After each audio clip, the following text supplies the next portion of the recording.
如果你睇得明劉詩詩呢套造型，你就真係可以睇得懂優雅型人哋美。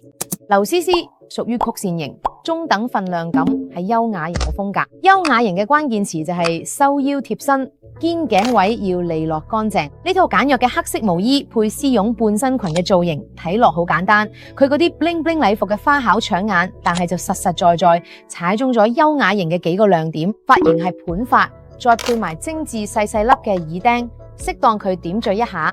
黑色高領毛衣好好啲，凸顯咗膊頭同肩頸嘅修長同簡潔，冇過多裝飾，唔會搶晒風頭。而呢種簡潔更加可以襯托到我哋五官嘅精緻同淡雅。第二點就係收腰，腰線對於曲線型嘅人嚟講係成套造型嘅靈魂所在。呢個呢，我哋可以諗起 Dior 嘅豐腰造型㗎，腰身嘅曼妙更加可以凸顯優雅型身形嘅高貴同埋優雅。第三點就係裙裝，相對嚟講，曲線型嘅人着裙會比着褲好得多。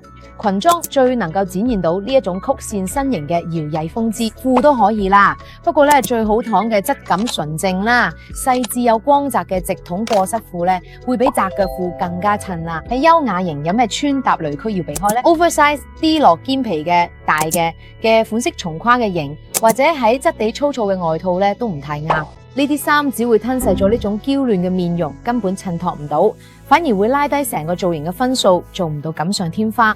有句說話係咁講，所有睇落好似漫不經心咁高級感，其實背後都係花咗好多心思精心打扮出嚟。所以邊有咩隨隨便便咁成功啫？全部都係背後努力拼搏嘅成果啫。